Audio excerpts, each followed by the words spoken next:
ጨጉርና ዘንውሕልናን ዘብዝሐልናን ዘለስልሰናን ጫፍ ጫፉ ማንታ ጨጉር ዘለና መዓረ ዘይኮነ ናይ ቅድሚ ጨጉርና ዘውቅለልና ፉትን መድሓኒት ሒዘልኩም መፀኝእኹ ሰላምታ ይረሳዕኹን። ሰላም ከመይ ቀኒኹም ኩራት ኣሕዋተይ? ኣነ ሰላም እግዚአብሔር ይመስገን።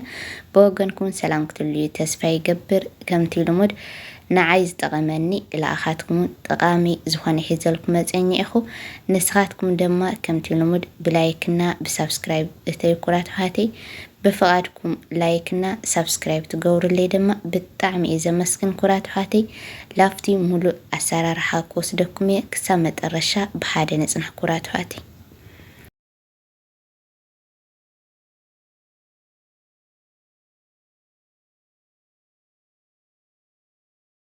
ኣብዚ ክልተ ዓይነት ጋሪ እኒአኹ ኩሉ ግዜ ኣብ ገዛና ዝርከብ ካብ ገዛና ዘይጠፍእ ቅልል ዝበለ እየ ክሪአክን ሎማዓንቲ ብክልተ ዓይነት ብቻ ማለት እዩ።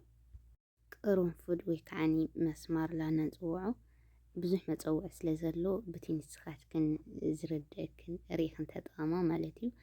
ባዝኒን እዚኣ ይጥቀም ንስኻትክን በቲ ንስኻትክን ትጥቀማሉ ባዝኒን ክትገብራ ትኽእላ ኢኽን ምንም ፀገም የብሉ ግድን ከምቲ ናተይ ዘይኮነስ ንስኻትክን ትጥቀማሉ ዓይነት ማለት እዩ። ብቻ ባዝኒን ይኹን ማለት እዩ። ላውዚ ለኣኽለኒ ክዕቅን እየ ማይ ትኩስ ግን ብታሕቲ ገበራሉ ምንተን ቀልጢፉ ክመከልክን ማለት እዩ።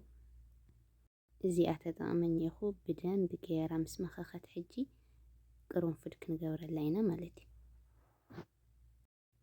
ሕጂ ረእያ ከምዚኣ ኢላ መኺኸኛ ላብዚኣ ከዓኒ ቅርንፉድ ክንገብረላ ኢና። ነሻይ ማንካ ተጠቕመኒ ኢኹ ንሽተን ክስኸላ እየ ከምዚኣ ጌርና ለ10 ደቂቓ ሕጂ ነፅንሓ ኢና።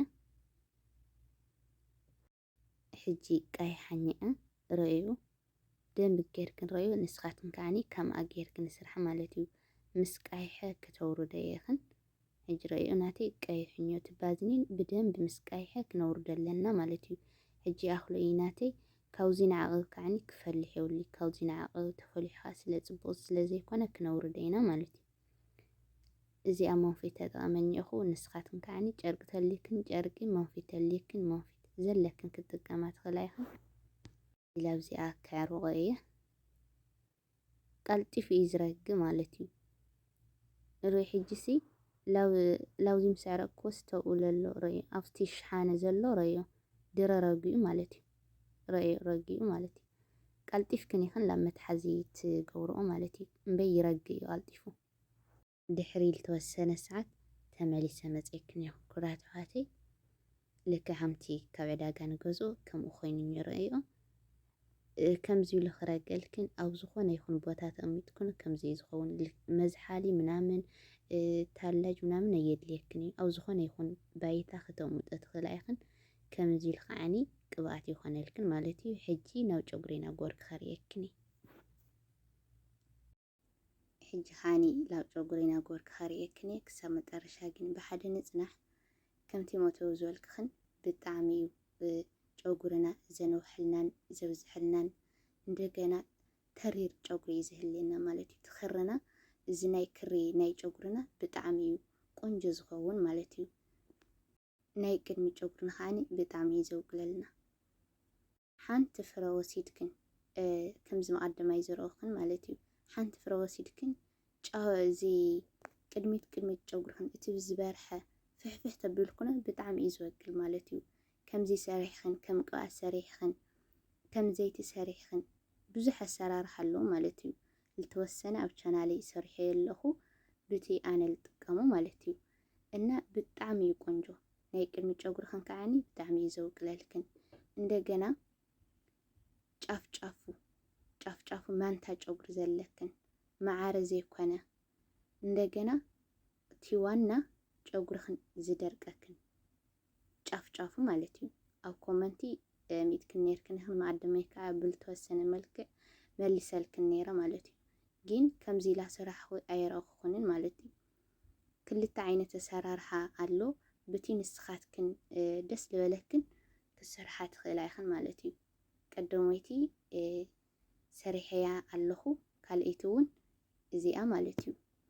በተለይ ጫፍ ጫፉ ሊደርቀክ እንተኾይኑ ኩሉ ግዜ እዚ እንድሕር ተጠቀምክን ብጣዕሚ ኢላ ለስለሰ ዝኸይድ ማለት እዩ። ብጣዕሚ እዩ ሕማቅ ስለ ዝጠዓምክዋ ብጣዕሚ ሕማቅ ጫፍ ጫፉ ክደርቅ ከሎ ብጣዕሚ እዩ ዝምዘዝ እንደገና ይረግፍ ካብ ቁመቱ እዩ ከዓኒ ክረግፍ ከሎ ከዓኒ ካብ ቁመቱ እዩ ዝረግፍ ማለት እዩ። ምክንያቱ ጫፍ ጫፉ ስለ ዝኾነ ማለት እዩ።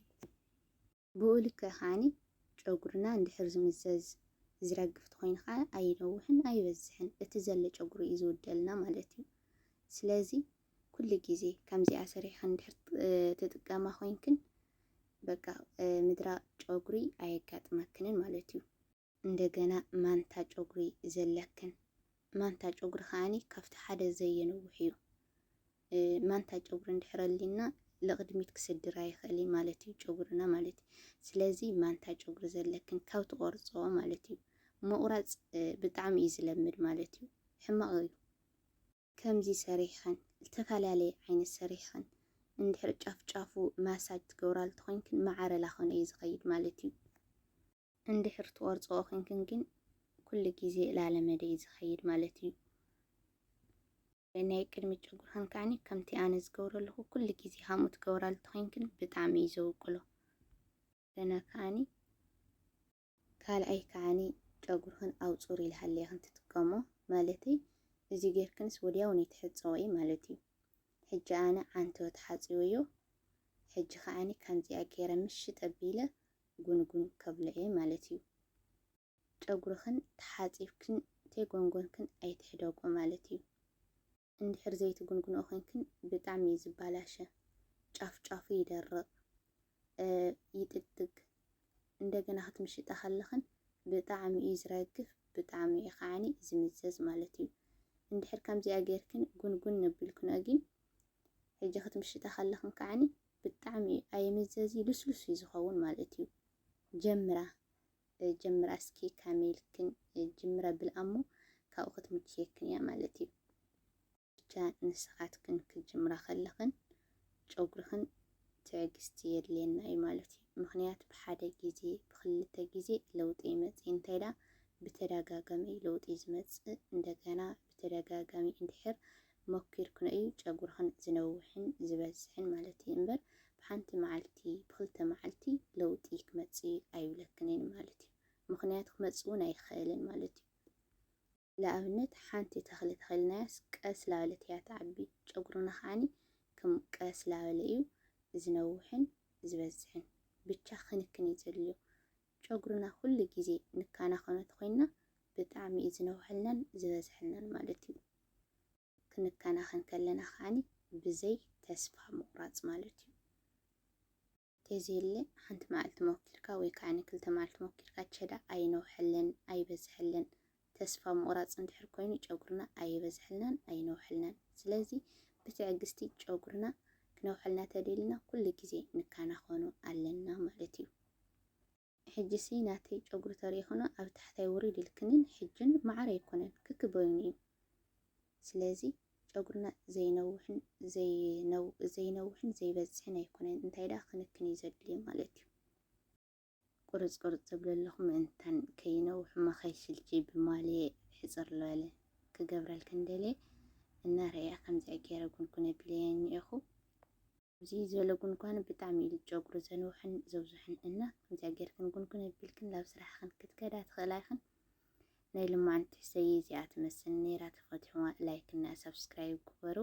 ክሳብ ብሓድሽ ትሕዝቶ ዝመፀኩም ኣብ ዘለኹም ሰላም ጤና ፍቕሪ ይምነየልኩም ኩራት ሓተይ ሰላም ቀኒዩ ብሓጎስ ከዓኒ ይራኸበና ኣብ ዳግመ ይመለስ።